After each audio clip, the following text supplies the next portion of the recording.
So you guys are used to having all those different stances and all those different attacks. So you don't start with that. So like the game kind of gradually unlocks those moves for you and teaches you how to play the game. The first set of levels actually explain everything. They teach you how to use the aftertouch. They like explain all the characters. So if you haven't played those, I think you'd be excited to actually go back and play the beginning of the game because it explains a lot. And, like, yeah, I don't know what's going on with her hair. I asked about it. Is it like an... So I mean, there was a trade-off. They really wanted to have real-looking hair that animated correctly and didn't collide, and they just couldn't get it done. So they decided they wanted to keep the animation and collision at the expense of the realism. And it is cool, like, to watch her hair like never clip through her body ever. And in cutscenes, it's really moving all around and like. I think it's But gotten it's very better. snake-like. It's gotten better than it was. It used to clip through everything, and that was bad. And now I think it serves purpose because during combat, you're mostly like. What I'm focusing on is like blue flash, yellow flash, and like there's so many enemies on the screen, and I'm trying to counter and combo. I'm looking for the red hair to find out where I'm at. Yeah, it's useful in that way, and also the animation is so good, and like it kind of draws your eye to her, and like as she's doing these crazy moves, you watch it. But yeah, like they said, like, you know, if this is successful and there's a sequel, they do want to get the hair right next time. So yeah, this is Well, the hair in it seems like fire has always been a challenge for developers. They're finally getting fire right. And they decided to combine the two by making fiery red hair and just and the world is so realistic, and like her hair is not. And, yeah, her hair kind it of makes stands out. Yeah. But like overall, the graphics are phenomenal of what I've seen. Like, it seems very sharp knees to cut the whole game down because her hair is bad. It seems very like. I thought it was gonna bother me, and it didn't. Well, I kind of love it and hate it because I hate how fake it looks, but I love the animation. So it's like, And we already know, like, there are other. You play as another character, her little sister, and maybe there's other characters you can play as. She's strangely retarded, sweetly so. See, I kind of like her little sister. I like her little sister. Like, normally those characters are the first characters I'm like, God, I hate this. No, but this one, much. But she's like weird and creepy. She hits like the Gollum meets Bjork thing perfectly that everybody wants. Don't you feel like, I mean, that's what's so impressive to me is that all the characters, when you look at them, they seem like they should be these like cliches, but the words that are coming out of their mouth and the way that the scenes are delivered, even the humor, and the humor, like they are just like it's really they come dark. out of nowhere. It doesn't feel like a rip-off of anything. It feels unique when you're watching these cutscenes because the characters like feel like different and unique and real, and it's cool. There's a cutscene and the evil king and his like 4 henchmen. They're all these ridiculous people. They're like, this is gonna be stupid, but it's actually super funny, super entertaining, well written, well acted. I'm like, I can't believe I'm into this retarded cutscene. Exactly. Like it goes against everything as a gamer that I've been taught by the shitty cutscenes of yore. So where's the sword?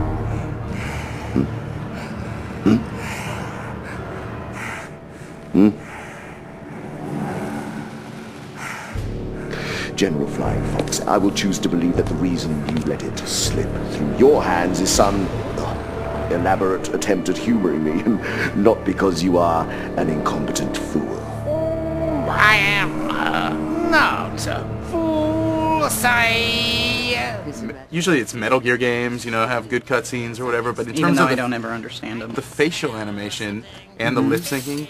And the acting. And the Well, acting. for me, it is the acting, especially Andy Serkis. I mean, the character he plays is the main villain, and like it's probably the best voice acting in any game I've ever heard in my life. And, you know, I play a lot of RPGs. I've heard a lot of voice acting, but You've heard a lot of heard a lot of bad terrible. ones, but- You played a lot of RPGs. There's some terrible. But like one thing you guys didn't get to see, I got to go play the whole first chapter when like, you know, this is the second chapter of this we had, and it kind of explains the whole game for me because it starts at the end, like where she got the heavenly sword. Exactly. Well, in like, you know, all the comparisons to God of War, when you see how the game begins, it makes even more sense because in the very beginning, it starts in this climactic battle against 4,000 troops when they're like the final siege against your home village, and she falls, she dies, and while her spirit is going up to heaven, she like decides that like now like she refuses to die. She's like her will like makes her stay alive, and she goes to purgatory.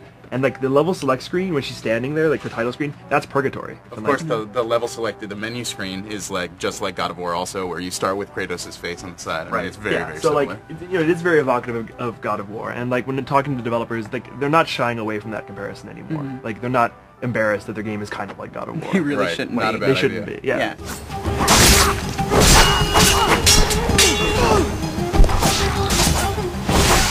Yeah. A lot of players who don't want to learn the nuances of like a Ninja Gaiden style combat, they want to just be able to pick it up and make cool shit happen, and you can do that here. This is Essentially- somewhere between, for me, Ninja Gaiden, which is like way hard and you can't do Very anything technical. randomly, Right. and God of War, where it is not nearly as technical as Ninja Gaiden.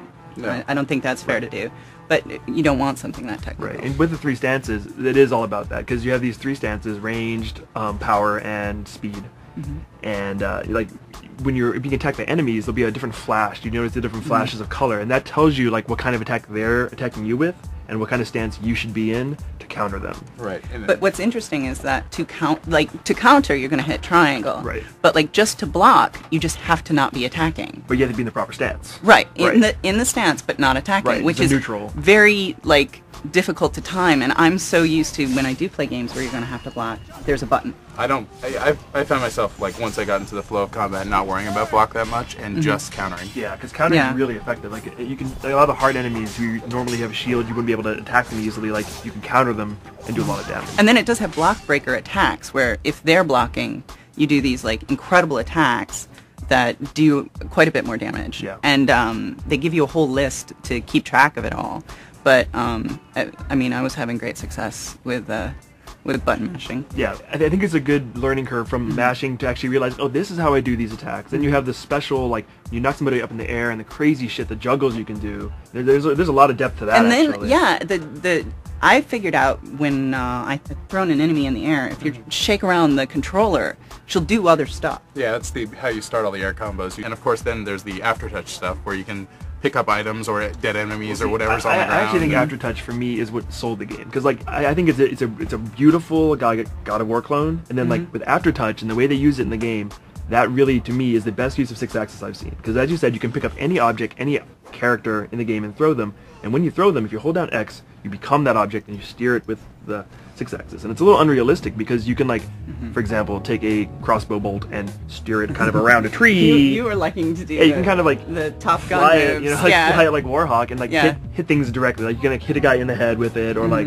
And it gets so precise. These characters, like you know, when we were playing, like you were hitting guys in the foot, in the butt, which is really funny, in the testicles. in the testicles. Very funny. Or like you get to a room with lots of stuff. It's fun to pick up like a big turkey leg and like throw it at one guy, hits him in the head, and then you're still controlling it as it ricochets off. So you're like trying to hit like 5 guys with one turkey leg, and you're kind of making your own fun.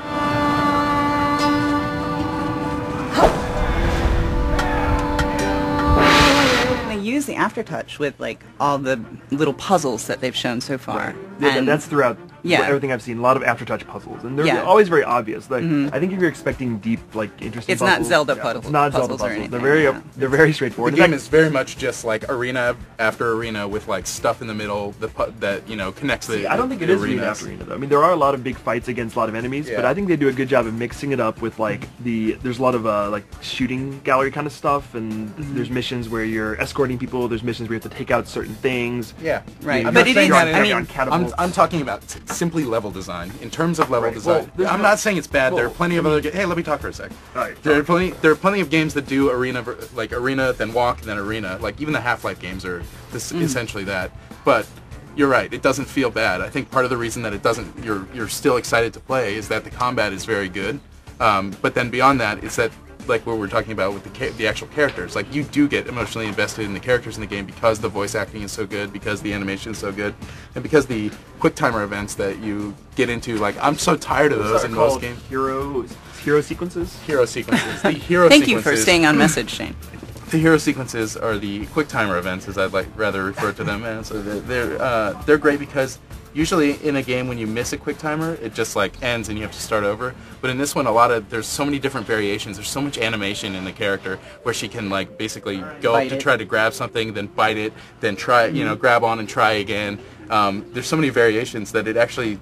You feel like it's a You're little bit interacting one with it. step further, more interactive. I think they're cool, and I think they're fun, but as a replacement for platforming, because there is no jumping in this game. I Yeah. think when you first start playing, you're like, I can't jump. Yeah. That's kind of weird. Because Yeah. the right stick does evasion, and the evasion is really useful, and you have to use it in combat all the time. They use it in place of jump in use it certain, in place certain of puzzles. Yeah. But yeah, I still kind of wish I could jump.